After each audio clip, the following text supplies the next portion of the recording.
seluruh tamu tanpa kami bedakan. Terima kasih banyak atas kehadirannya.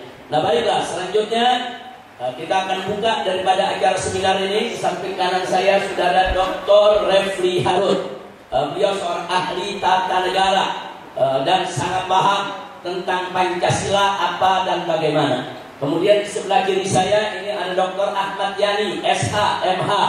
Nah beliau ini saudara juga kawan lama kita. Dan saat ini kalau nggak salah jadi ketua umum Partai Masyumi. Ini Partai Masyumi ini punya sejarah. Partai Masyumi dulu punya sejarah. Mudah-mudahan Partai Masyumi ini ke depan seperti Partai Masyumi yang pernah ada dalam sejarah Indonesia. Kemudian di sampingnya lagi ini tokoh yang sempat diterorisasi. Orang baik-baik yang diteroris. Yaitu Bapak Haji Munarman, sarjana hukum yang juga merupakan wakil ketua umum atau sekjen di Persada 212, wakil ketua umum Persada 212. Persada itu Persaudaraan Alumni 212. Nah insya Allah kita berharap ada dua pembicara lagi akan hadir, Dr. Abdul Khair Ramadan, Dr. Abdul Khair Ramadan dan Dr. Adian Husaini.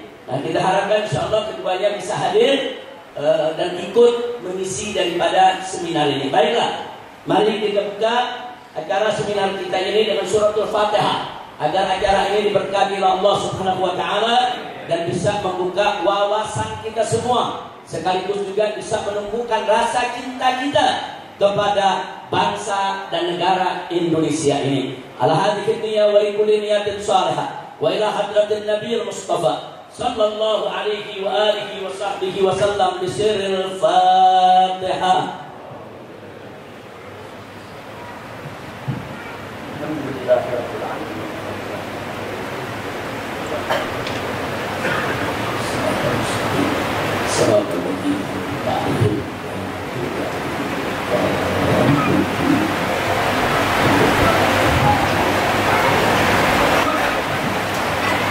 Baik ya kawan, saya akan memulai terlebih dahulu daripada acara seminar ini.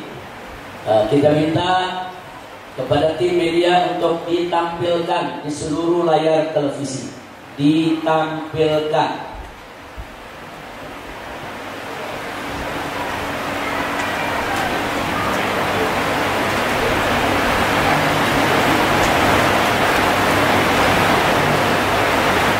Bismillahirrahmanirrahim.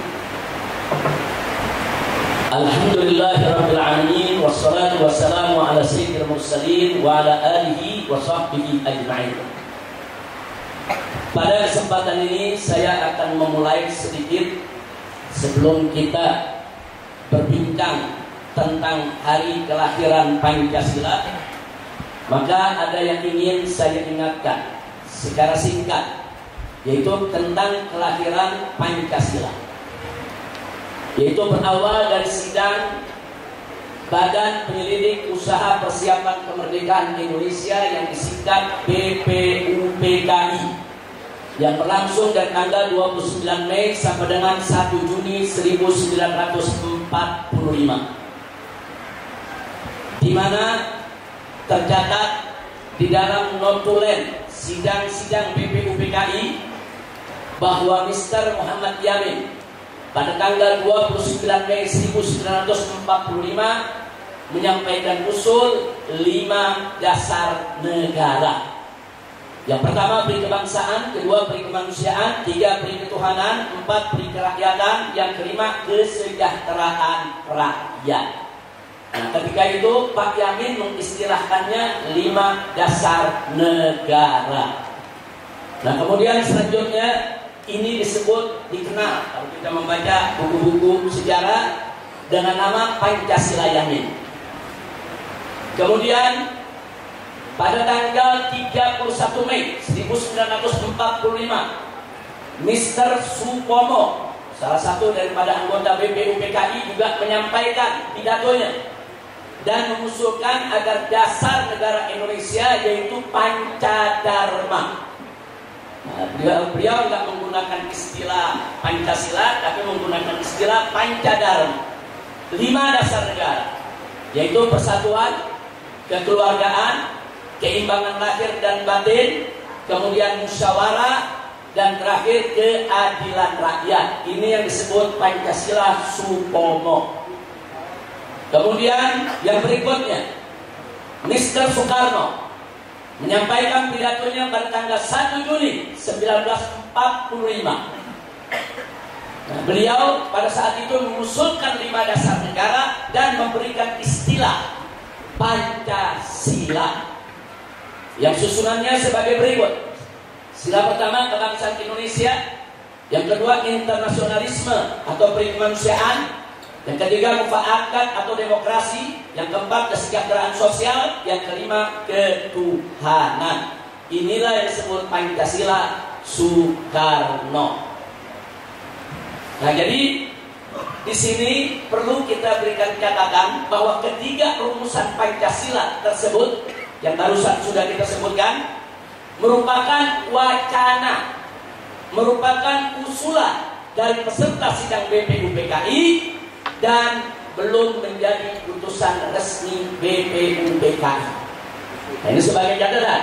Ya, ini sudah dilontarkan sebagai usulan, sebagai wacana dalam forum resmi sidang-sidang BPUPKI, tapi belum menjadi keputusan resmi BPUPKI.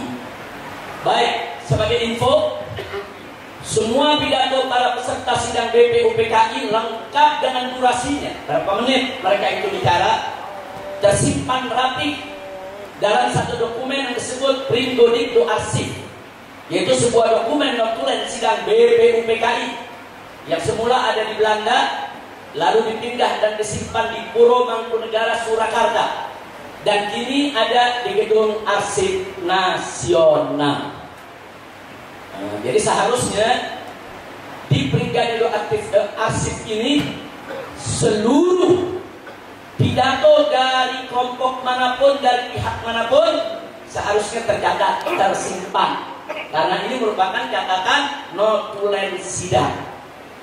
Tapi muncul pertanyaan, apakah usulan rumusan dasar negara Indonesia dari para tokoh Islam non-sekuler juga tercatat dalam Pringodikdo Arsip? Saya belum bisa jawab sampai saat ini. Kenapa? Karena selama ini saudara muncul lagi pertanyaan, kenapa tidak pernah diceritakan dalam buku-buku sejarah? Karena dalam buku-buku sejarah yang selalu ditampilkan yang 3 tadi. Nah, yang pendapat Pak Yamin, Pak Supomo, Pak Karno, itu yang ditampilkan. Lalu bagaimana pidato-pidatonya para kiai, para ulama, para tokoh-tokoh Islam? Sampai saat ini saya belum pernah mendapatkan datanya.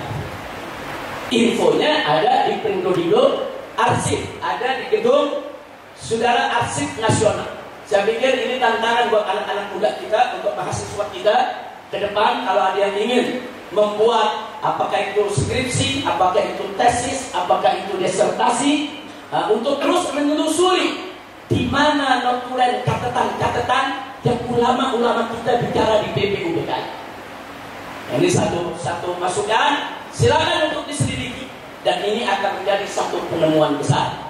Karena dalam buku-buku sejarah tidak ditampilkan, kita nggak tahu apakah memang sengaja tidak ditampilkan tapi arsipnya masih ada, atau memang di arsipnya sudah dihilangkan, atau memang sudah musnah. Wallahu a'lam. Kita tidak berani untuk menuduh, tapi ini satu pertanyaan besar yang harus kita jawab, karena ini menyangkut sejarah bangsa Indonesia. Apalagi sekarang informasinya ada penulisan baru, pengulangannya, ada rancangan, yaitu penulisan ulang sejarah bangsa Indonesia. Saya berharap dalam penulisan ulang sejarah ini perlu ditemukan dan ini perlu dipaparkan. Alhamdulillah. Silakan Dr. Adian Husaini langsung maju ke depan, duduk di samping Dr. Refri. Silakan. Silakan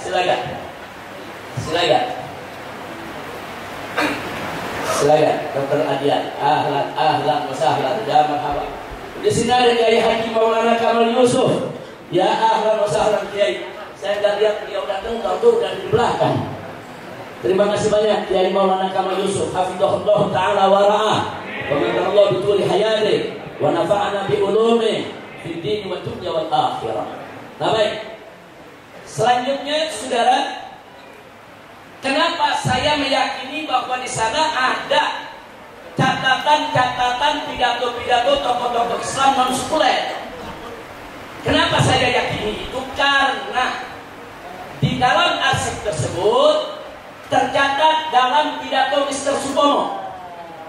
Beliau mengatakan di dalam pidatonya, kata beliau ini salah satu saudara anggota BPUPKI dan pidato di BPUPKI yang tadi ada susunan Pancasila.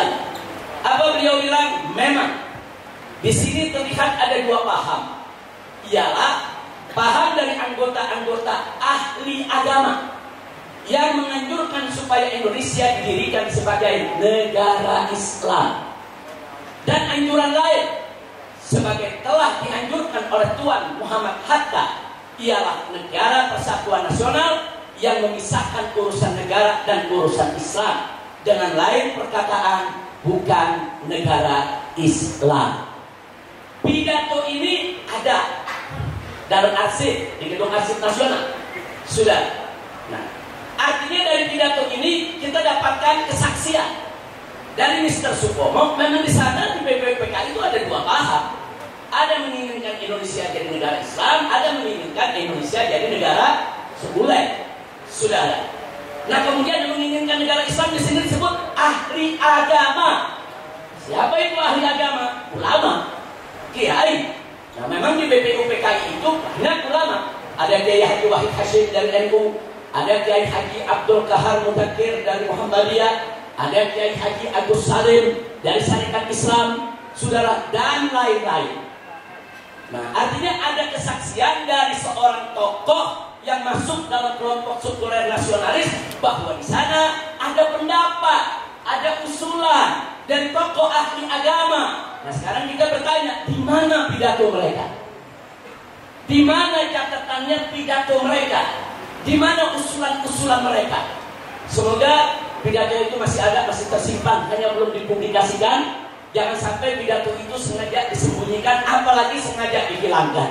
Na'udzubillah min dzalik.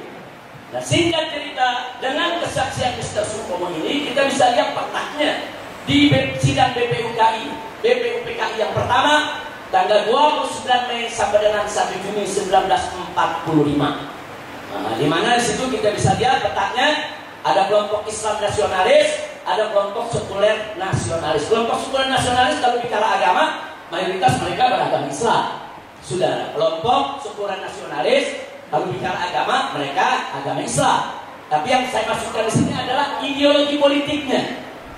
Nah, jadi ada ideologi politik Islam nasionalis yang memang pengen Indonesia jadi negara Islam, ada yang memang ideologi politiknya sekuler nasionalis, yang nggak menginginkan Indonesia jadi negara Islam.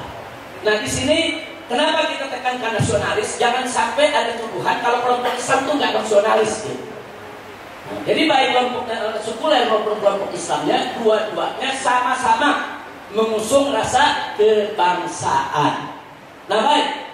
Tadi sudah disebut oleh Mr. Supomo bahwa kelompok-kelompok Islam nasionalis ini, saudara, menginginkan negara Islam, sedangkan kelompok sekuler menginginkan negara sekuler. Itulah sebabnya sidang BPUPKI dari tanggal 29 sampai 1 Juni, saudara, tidak menemukan jalan keluar. Terjadi perdebatan sengit, perdebatan yang alot, saudara, tapi tetap dalam suasana kekeluargaan yang penuh saling pengertian, yang penuh saling menghormati. Nah, tapi yang jelas tidak ditemukan kata sepakat. Tapi menarik, saudara, karena kalau bicara di BPUPKI yang anggotanya cukup banyak, sulit dicari penyelesaian. Akhirnya atas usul Bung Karno yang disepakati oleh seluruh anggota BPUPKI, sebaiknya persoalan ini diselesaikan oleh tim kecil saja. Itulah yang kita kenal dengan tim 9. Nah, tim 9 ini, saudara, atau disebut juga panitia 9. Dari kelompok Islam ada Kiai Haji Abdul Wahid Hashim, ada Kiai Haji Abdul Kahar Mudakir, ada Kiai Haji Agus Salim, dan ada Adi Kusno Cokrosuyoso. Ini yang mewakili kelompok Islam. Sementara yang mewakili kelompok sekuler nasionalis ada Soekarno, Ada Muhammad Hatta, ada Muhammad Yamin, dan ada Ahmad Subarjo. Ditambah satu dari non-muslimnya, yaitu AA Maranis.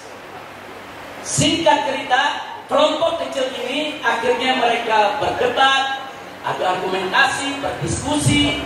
Singkat cerita, dapatlah kesepakatan. Hasil dari panitia 9 adalah lahirnya Piagam Jakarta pada tanggal 22 Juni 1945. Nah, artinya ini sebagai kompromi di antara kelompok-kelompok yang berbeda pendapat. Nah, kemudian, saudara, hasil ini dibawa ke sidang BPU PKI yang kedua. Yang pertama sudah selesai 29 Mei sampai 1 Juni. Hakim Dikil bekerja. 22 Juni ada kesepakatan. Nah, bulan besoknya digelarlah sidang BPU PKI kedua dari tanggal 10 sampai dengan 16 Juli 1945. Singkat cerita, di sini pembelaan Bung Karno dan kawan-kawan luar biasa. Bung Karno mempengaruhi seluruh daripada anggota BPU PKI agar Piagam Jakarta yang sudah disepakati nggak usah diutak-atik lagi, nggak usah diperdebatkan lagi, karena ini sudah merupakan kompromi semua elemen. Elemen Islamnya ada, elemen non-Islamnya ada, yang sekulernya ada, yang Islamisnya ada. Nah, dan berhasil upaya Bung Karno.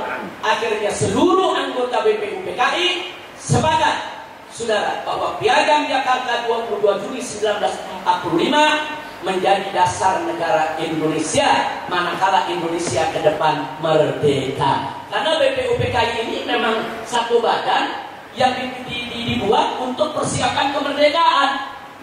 Jadi mereka berunding, kalau besok kita merdeka nih, entah tanggal berapa ke depan, dasar negara kita apa? Nah, jadi ini pendiri bangsa kita luar biasa. Kita belum merdeka, mereka udah siapkan dulu dasar negaranya apa, yang mereka sepakati. Jadi jangan nanti udah merdeka baru ribut.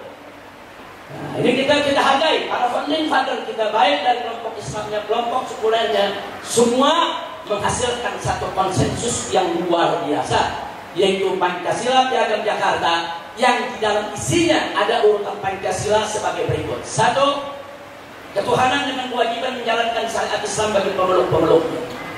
2. Kemanusiaan yang adil dan beradab. 3. Persatuan Indonesia. 4. Rakyatan dipimpin oleh hikmat kebijaksanaan dalam permusyawaratan perwakilan. 5. Keadilan sosial bagi seluruh rakyat Indonesia. Inilah rumusan Pancasila yang merupakan konsensus nasional, yang merupakan kesepakatan para founding father negara Indonesia, dan catat baik-baik, menjadi putusan resmi BPU PKI. Tadi ada 3 macam Pancasila, usulan, wacana. Nah, lalu yang disepakati yang mana? Yang disepakati ini susunannya. Inilah disebut Pancasila Piagam Jakarta 22 Juni 1945. Dan inilah dasar negara Indonesia saat proklamasi 17 Agustus 1945. Jadi waktu kita merdeka 17 Agustus 1945, dasar negara kita tertuang di dalam Piagam Jakarta. Nah, kemudian berdasarkan cerita dari Bung Hatta, ada yang keberatan. Pak Hatta bercerita, beliau didatangi oleh ofisir Koibun Jepang, Laksamana Maeda. Didatangi, Laksamana Maeda ini menyampaikan orang-orang di Indonesia Timur itu keberatan dengan ada kata-kata dengan kewajiban menjalankan syariat Islam bagi pemeluk-pemeluknya. Disampaikan dan diminta agar itu diubah. Saudara, artinya apa? Kalau Jepang minta itu diubah, ternyata memang sampai tanggal 17 Agustus bunyinya masih begini, belum diubah. Inilah dasar negara kita ketika kita merdeka. Nah, karena ada tekanan dari Jepang, akhirnya mari kita lihat digelarlah sidang PPKI, Panitia Persiapan Kemerdekaan Indonesia. Kalau tadi namanya BPU PKI, ada 2 masa persidangan, sudah selesai. Dibentuk yang baru PPKI. Saudara, nah ternyata tidak semua anggota tim 9 masuk ke PPKI.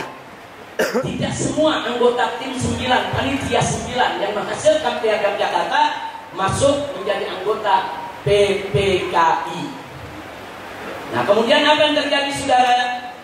Sila pertama Pancasila dalam Piagam Jakarta yang berbunyi ketuhanan dan kewajiban menjalankan syariat Islam bagi pemeluk-pemeluknya diubah menjadi sila pertama Pancasila dalam Undang-Undang Dasar 18 Agustus 1945, yaitu ketuhanan yang Maha Esa. Jadi dengan kewajiban menjalankan syariat Islam bagi pemeluk-pemeluknya dihapus. Itulah kalau kita suka dengar diskusi-diskusi, ada 7 kata yang dihapus, ada 7 kata yang dihapus. Maksudnya 7 kata ini dengan kewajiban menjalankan syariat Islam bagi pemeluk-pemeluknya dianggap 1 kata, ya Tuhan. Nah, baik. Berkaitan dengan ini, memang ini ironis. Piagam Jakarta yang merupakan konsensus nasional dihasilkan lewat perdebatan alot dan sengit serta panjang melalui sidang-sidang BPUPKI dalam koridor musyawarah yang penuh rasa kekeluargaan dan saling pengertian, serta lintas sektoral tanpa campur tangan asing, melibatkan berbagai komponen bangsa secara representatif. Akhirnya diubah melalui sidang PPKI yang singkat dan terburu-buru. Kita katakan singkat dan terburu-buru, ada yang menginformasikan sekitar antara 2 sampai 3 jam. Nah, enggak sampai 1 hari, apalagi yang berhari-hari seperti BPUPKI, hanya dalam beberapa jam saja. Kemudian apalagi, saudara, serta tidak representatif. Kenapa kita katakan tidak representatif? 3 kiai saja, trio kiai yang mati-matian memperjuangkan Piagam Jakarta, saudara, nggak hadir dalam sidang PPKI. Yang 2 memang tidak dijadikan anggota, yang 1 lagi sedang dalam perjalanan ke Jawa Timur. Jadi nggak bisa untuk menghadiri. Yang sedang dalam perjalanan ke Jawa Timur Kiai Haji Abdul Wahid Hashim. Nah, sementara Kiai Haji Abdul Salim dan Kiai Haji Abdul Kahar Muzakir nggak menghadiri, sudah berada di Jakarta. Artinya seolah-olah ini kayak dirancang nih, ada perubahan. Nah, jadi kalau kiai terlalu pintar jangan dihadirin dulu lah. Nah, nanti berdebatnya repot kalau kiai terlalu pintar, ya Pak. Ini yang terjadi, fakta. Nah, makanya kita katakan tidak representatif karena tanpa dihadiri oleh tokoh Islam dari tim 9 yang merumuskan Piagam Jakarta. Juga ada aroma intervensi penjajah Jepang sesuai cerita dan pengakuan Bung Hatta sendiri, saudara. Nah, tentu ini ada implikasinya, bukan tidak? Nah, implikasinya kita lihat bagaimana reaksi tokoh Islam terhadap perubahan Piagam Jakarta. Pertama, Ketua Umum Masyumi, bukan Ahmad Yani ya, baru sekarang kan? Ya, ini Ketua Masyumi dulu nih, Bapak Prabowo Mangkusasmito. Nah, beliau mengatakan bahwa peristiwa perubahan Piagam Jakarta tersebut telah melahirkan historis refleks, pertanyaan sejarah. Jadi itu jadi tanda tanya, kenapa bisa digelar sidang yang begitu singkat? Ini kan urusan besar, ini urusan dasar negara. Kenapa harus terburu-buru? Ini menjadi pertanyaan sejarah yang sampai hari ini memang tidak terjawab. Makanya tadi saya katakan, kenapa sampai hari ini tidak terjawab? Karena ada dokumen-dokumen yang belum dipublikasikan. Bagaimana mau jawabnya? Sudah. Nah, kemudian Kiai Haji Muhammad Ishaq Ansori dalam sidang konstituante tahun 1957 sebelum konstituante dibubarkan tahun 59, beliau mengatakan kejadian yang mencolok mata itu dirasakan oleh umat Islam sebagai suatu permainan sulap yang masih diliputi oleh kabut rahasia sebagai permainan politik pat-pat gulipat terhadap golongannya. Akan tetapi mereka diam, tidak mengadakan tantangan dan perlawanan. Kenapa? Karena jiwa toleransi mereka. Nah, karena umat Islam begitu toleransinya, saudara, kok nggak mau ribut? Kita baru merdeka 1 hari. Kalau kemudian kita ribut, bagaimana kita bisa mempertahankan kemerdekaan? Itulah ulama-ulama kita saat itu tidak berontak, tidak menentang, nggak mau ribut. Kenapa? Kita baru merdeka 1 hari, mesti dijaga karena kemungkinan besar Belanda dengan sekutu-sekutunya akan kembali untuk menjajah Indonesia. Itulah toleransinya umat Islam. Alhamdulillah. Baik, berikutnya dinamika perubahan Piagam Jakarta. Nah, tapi yang lupa, saudara, Sungguh pun begitu, akhirnya muncul aneka ragam pendapat dalam penilaian terhadap perubahan tersebut. Satu, ada yang berpendapat perubahan tersebut adalah pengkhianatan terhadap Piagam Jakarta. Ini kelihatannya agak ekstrim ini Pak Munarman. Nomor satu kayaknya Pak Munarman kali ini. Nomor satu, perubahan tersebut adalah pengkhianatan terhadap Piagam Jakarta. Tapi ada pendapat kedua. Pendapat kedua bukan pengkhianatan, tapi strategi hindarkan tekanan Jepang. Karena ini Jepang yang minta. Jepang masih menjajah kita. Jepang belum angkat kaki. Nah, jadi untuk hindarkan tekanan Jepang, saudara, maka diakomodir keinginan Jepang tersebut. Tapi ada pendapat ketiga, terlepas dari mana yang benar nomor satu atau dua, tapi ada hikmah ilahiyah yang ketiga, yaitu dari sila syariat berubah jadi sila tauhid dengan kewajiban menjalankan syariat Islam. Ini sila syariat dihapus, diganti dari ketuhanan yang Maha Esa. Tauhid bukan itu? Tauhid. Jadi umat Islam mau dikadahin, nggak bisa. Wa yamkuruna wa yamkurullah wallahu khairul makirin. Umat Islam mau dibohongin, nggak bisa. Allah tolong, hilang syariat, datang tauhid, lebih kenceng lagi tauhid. Kira-kira jelas tidak? Baik. Nah, kemudian berikutnya, dari sila syariat jadi sila tauhid, saudara. Karenanya dari Haji Muhammad Isa Ansori dalam catatan putranya, yaitu Haji Endang Saifuddin Ansori, pernah mengatakan bahwa satu-satunya alternatif bagi penyokong Pancasila ialah merelakan Pancasila dalam asuhan dan rawatan Islam. Nggak bisa, saudara. Pancasila dirawat oleh pihak lain nggak bisa, karena Pancasila itu lahir dari rahim Islam, harus dirawat dengan cara Islam. Yang berikutnya juga beliau mengatakan bahwa Pancasila mesti hidup dengan teman-temannya sila yang lain, 1001 sila yang tersebar dalam lembaran dan ajaran Islam.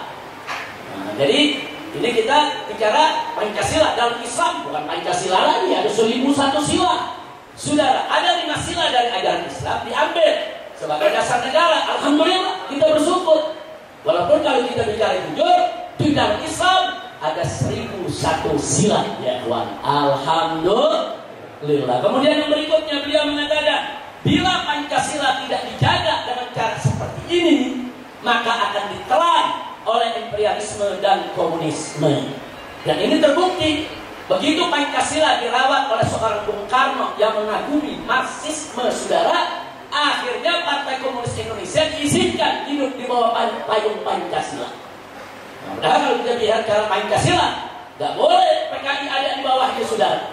Nah, kenapa bisa terjadi? Karena Pancasila tidak dirawat dengan rawatan Islam. Baik, Profesor Hasairi, sarjana hukum, dalam buku Piagam Jakarta, Demokrasi Pancasila, beliau mengatakan, dari manakah datangnya sebutan ketuhanan yang Maha Esa itu? Dari pihak Nasrani kah? Dari pihak Hindu kah? Atau dari pihak Timur Asing kah?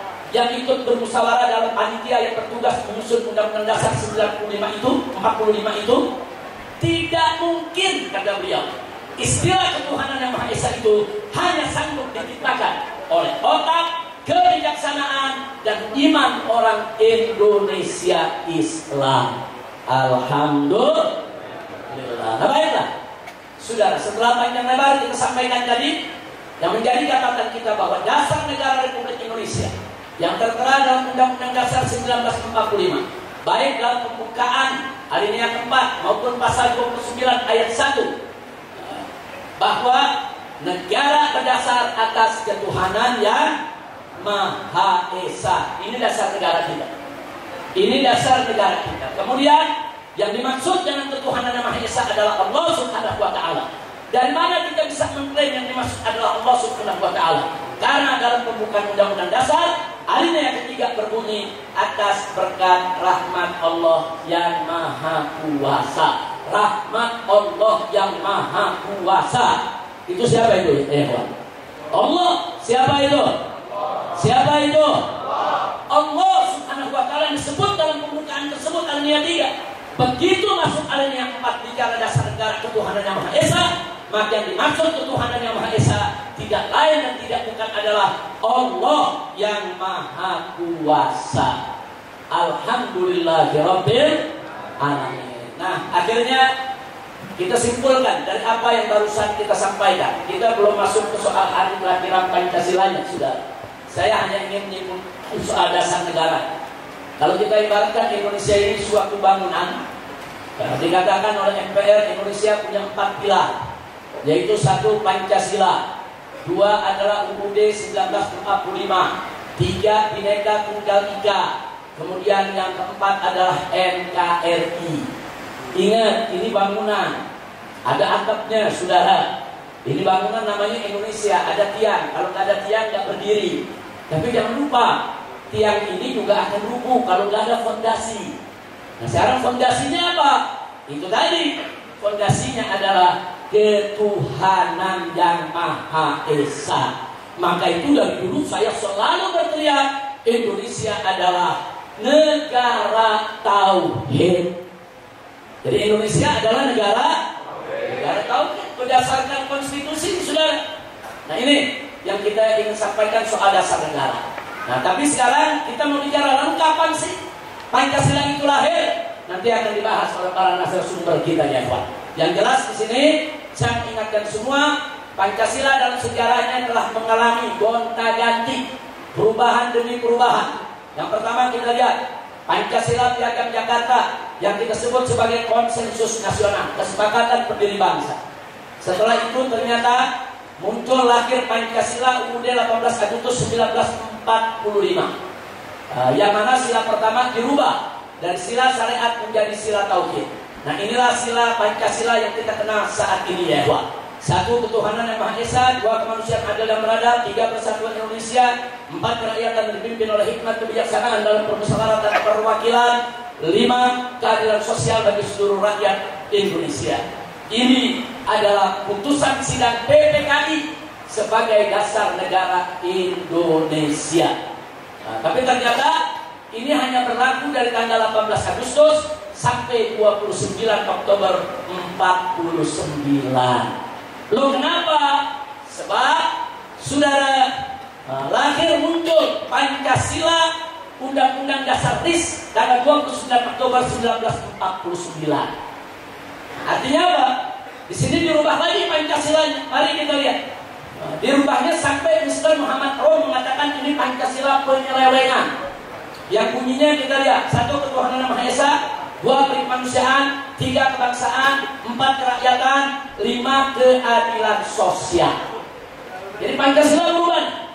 Pancasila yang kita kenal sekarang ada ketuhanan yang Maha Esa, bla bla bla bla bla, hilang, tidak lagi jadi dasar negara.